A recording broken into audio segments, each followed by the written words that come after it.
su momento Dios lo estará revelando. Quiero que levanten su mano los que son por ministerio profetas. Levanten su mano. ¿Alguien tiene llamamiento a profeta? Por favor, levanten su mano. Por gracia de Dios. Créanlo, al que cree todo le es posible. Gracias, gracias. Bajen. Hay aquí ministerios que estén llamados o que sean evangelistas, que son y que sean llamados al ministerio evangelístico. Ok, gracias a Dios. Hay muy poco, necesitamos más evangelistas. Bajen su mano. Hay aquí pastores por ministerio, levanten su mano. Pastoras, qué bueno. Ahí está el Señor obrando. Bájenlo. Hay maestros por ministerio. Gente que tiene llamado a la maestría por ministerio. Gracias a Dios, gracias a Dios, gracias a Dios. Amén. Usted no me diga, hermano, yo no sé a qué me llamó el Señor. Usted es un servidor. Sé que hay diáconos, hay ancianos y demás, pero permítanme hablar sobre estos 5. Hermano, cuando nosotros tenemos apóstoles en el cuerpo de Cristo, es una bendición, ¿sí o no? ¿Cuántos bendicen a los apóstoles, hermano? Puede levantar su mano y declarar el nombre de uno de los apóstoles de ICAP diciendo: Dios bendiga al apóstol X. Dígalo, por favor, dígalo. Dios bendiga al apóstol Librado, al apóstol Crescenciano, al apóstol Claudio, al apóstol Alonso. Es un servidor también. Amén. Pero resulta, hermanos, que hay antiapóstoles también.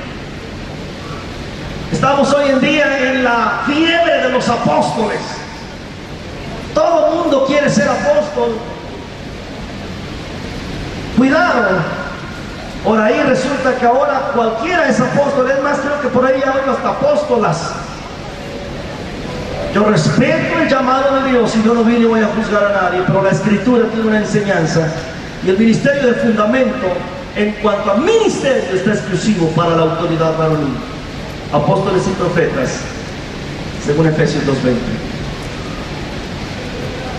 Hermano, no todos los que se llaman apóstoles son apóstoles.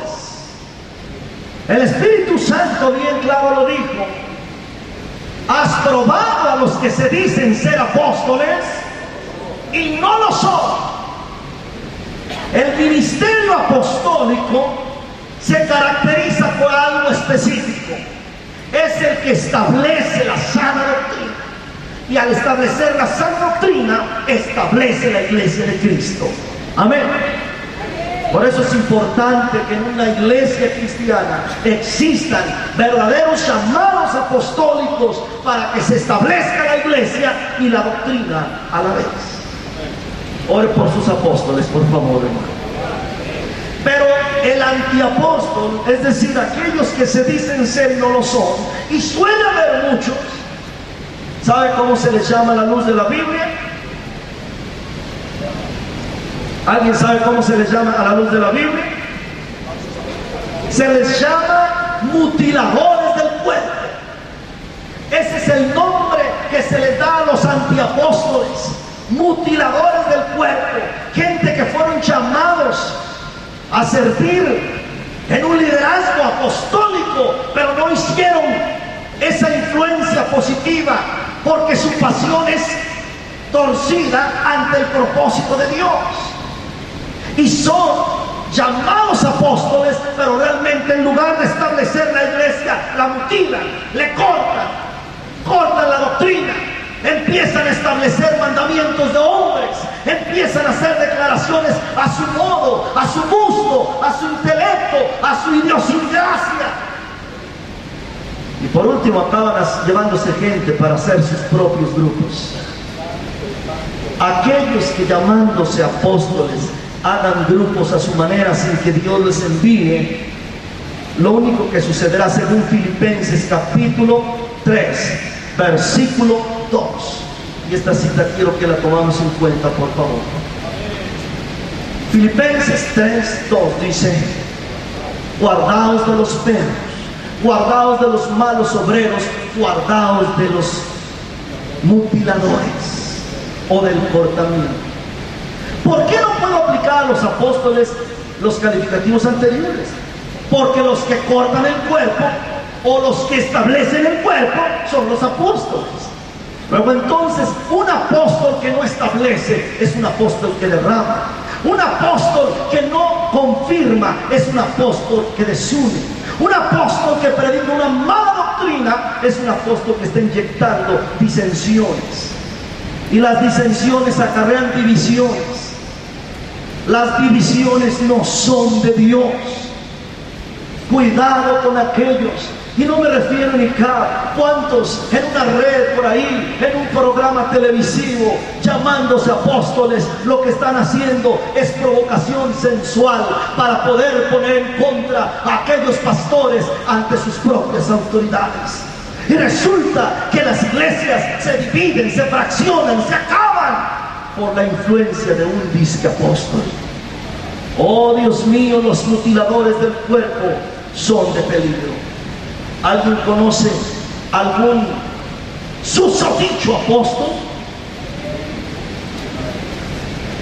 Yo sé, tristemente y con dolor lo digo, he conocido a mucha gente que se autodenominan apóstoles, pero para su propio beneficio, para su propia vida, haciendo prosélitos, no seguidores de Cristo, sino prosélitos de su persona.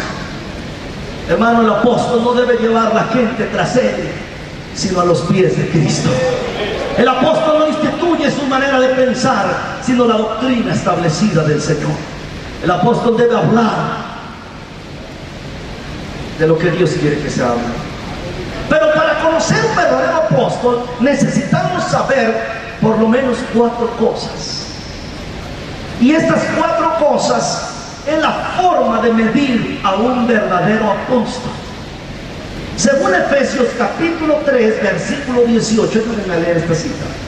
Efesios capítulo 3, versículo 18. A ver, permítame, no sé si Efesios o Filipenses, perdón, es que estoy aquí con un... No es Efesios. ¿Efesios qué les dije?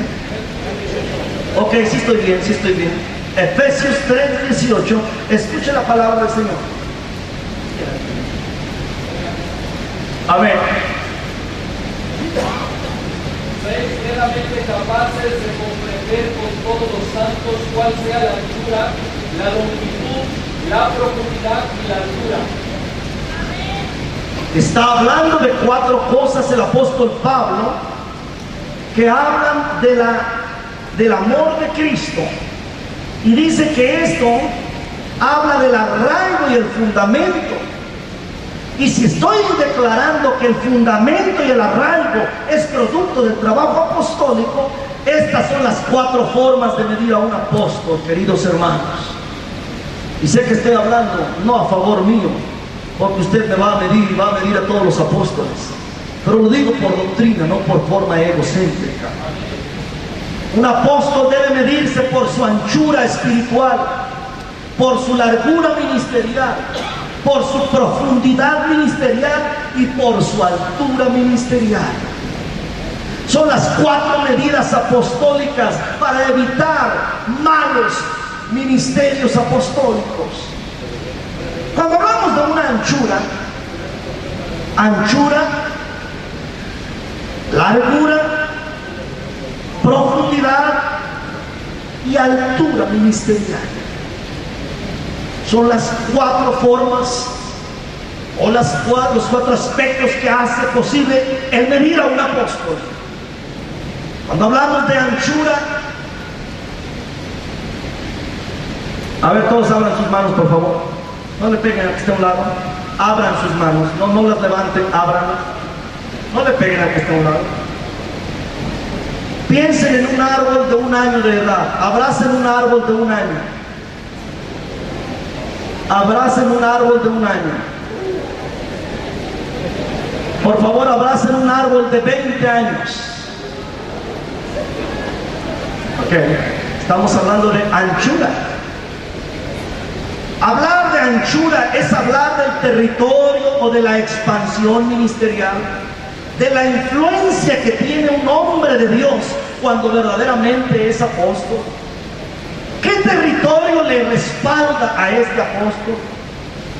Si es apóstol, no va a ser apóstol de su pueblo nada más, aunque sé que hay apóstoles territoriales, nacionales, pero el apostolado se mide por su anchura. Es hablar de cuánta dimensión ha logrado. Es conocido en el pueblo vecino, es conocido en el estado, es conocido más allá. Esto habla de su ministerio. Pueden dar testimonio los de más allá, los de allá. De Pablo hablaban los de Troas, los de Capadocia, los de Persia, los de Samotracia. De Pablo, ¿quién no hablaba? Porque su ministerio estaba en una anchura ministerial gloriosa. El ministerio, cuando verdaderamente es probado apostólicamente de parte de Dios, tiene una expansión ministerial de carácter territorial. Es llamado, es enviado, es comisionado. Evidencia, está enviándose a una gira, a un trabajo al apóstol Claudio al estado de Texas en unos días más. ¿Por qué? Porque es apóstol. La palabra apóstol inclusive se define como enviado. Aquel que diga ser apóstol y nunca le envía a Dios a ningún lado, ese no es tal. Aquel que dice ser apóstol y se pone a pelear con el otro para decir, no, mira, es que esta iglesia me pertenece y que demás, ese es un mutilador del cuerpo. Y por eso son los peligros de los siervos que tienen liderazgo. Los que son apóstoles, jamás permita ser un mutilador. Hermanos, si alguna prueba nos viene, algún problema, no permitamos que el cuerpo de Cristo se corte. Dios nos ha mandado a unirlo, no a cortarlo.